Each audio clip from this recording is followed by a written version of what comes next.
अच्छा, जब आप बैड्स ऑफ बॉलीवुड देखेंगे तो पहला एपिसोड शुरू होने से पहले आर्यन खान का एक नोट आता है जिसमें आर्यन खान लिखते हैं कि मेरे दोस्तों ने, मेरे साथियों ने, मेरे सीनियर्स ने अच्छे और बुरे टाइम में मेरा साथ दिया। उन्होंने उन सभी को थैंक यू बोला है जिन्होंने उनके पहले प्रोजेक्ट को बनाने में उनकी हेल्प करी है, और यह भी कहा है कि जो काइंडनेस, एनकरेजमेंट और मल्टीपल टेक्स दिए हैं उसका भी शुक्रिया। आखिर में आर्यन खान सबको बॉलीवुड का हिस्सा बनाने के लिए शुक्रिया करते हैं। अब जिन लोगों को पता है उनको पता है कि इस सीरीज की रिलीज से पहले और एसआरके का बेटा होने के बाद, यानी इस बीच की दुनिया में इनको जाना गया उस ड्रग्स अरेस्ट की वजह से।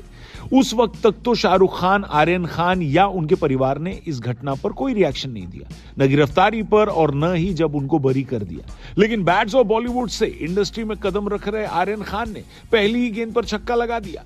कई लोगों का फेवरेट शॉट वही था जहां पर उन्होंने पहले एपिसोड में एक पार्टी के एक सीन में एक नारकोटिक्स ऑफिसर को दिखाया है जो बिल्कुल समीर वानखेड़े जैसे दिख रहे हैं, और वो एक स्टार किड को अरेस्ट करके ले जाते हैं जबकि उसके पास ड्रग्स भी नहीं होते। अरे बाप रे, ये तो धोती खोल रहा है। अब आप समझ लो कि आर्यन खान कितना फ्रंट फुट पर खेले हैं इसमें।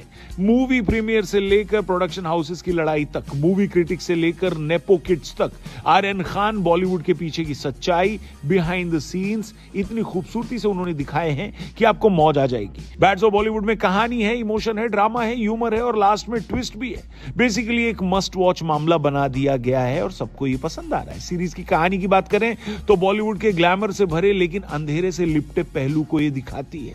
नाम भले ही द बैड्स ऑफ बॉलीवुड हो, लेकिन इसमें सिर्फ चमक दमक नहीं बल्कि उस इंडस्ट्री का रियल और कच्चा चेहरा है जिसमें स्ट्रगल, माफिया, कनेक्शन, पॉलिटिक्स के खेल और रिश्तों की गहराई सब कुछ है। स्टोरी की बात करें तो लक्ष्य यानी आसमान एक आउटसाइडर एक्टर हैं और उनकी पहली फिल्म रिवॉल्वर हिट हो जाती है। इस वजह से वो इतनी डिमांड में है कि 2 प्रोडक्शन हाउस उनके साथ फिल्म करना चाहते हैं।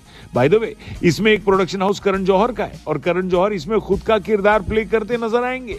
आसमान का एक लव एंगल भी है जो प्ले कर रही हैं साहिर बम्बा, जो कि बॉलीवुड के सबसे बड़े सुपरस्टार की बेटी हैं। यहां बॉलीवुड के सबसे बड़े सुपरस्टार बने हैं लॉर्ड बॉबी देओल, जो ये नहीं चाहते कि उनकी बेटी किसी आउटसाइडर के साथ दिखे, क्योंकि उन्होंने तो एक बड़े घर में ऑलमोस्ट अपनी बेटी का फ्यूचर तय कर रखा है।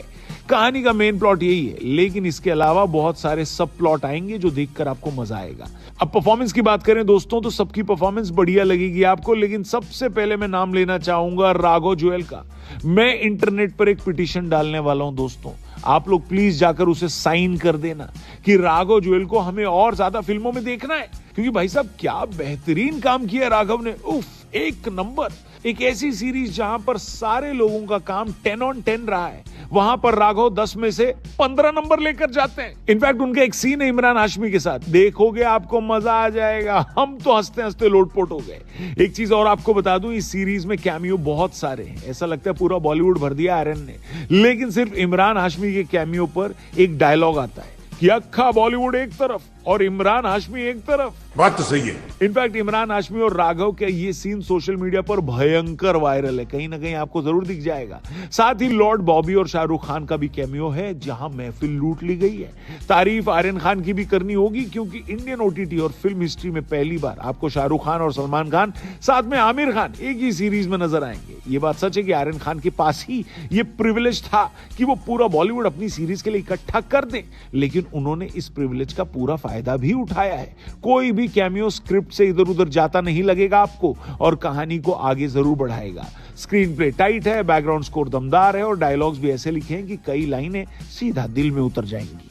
आर्यन खान ने इस प्रोजेक्ट से साबित कर दिया है कि उनकी नजर डिटेल्स पर है और वो सिर्फ नाम के बल पर आगे नहीं बढ़ना चाहते, बल्कि अपनी क्रिएटिव सोच और यूनिक स्टाइल से इंडस्ट्री में अपने पांव जमाना चाहते हैं। एक सीन आएगा सीरीज में जहां पर नेपो किड को गिफ्ट के रूप में एक सिल्वर स्पून नेकलेस मिलता है, जो कि यह दिखाता है कि इंडस्ट्री में स्टार किड्स के पास सिल्वर स्पून होता है। तो कहने का मतलब ये दोस्तों कि खान साहब का लड़का छा गया है। आर्यन खान ने करियर के शुरू में ही बेहतरीन हाईलाइट दी है और सच में एक ऐसा शो बनाया है जिसको देखकर आपको मजा आएगा। तो वीकेंड में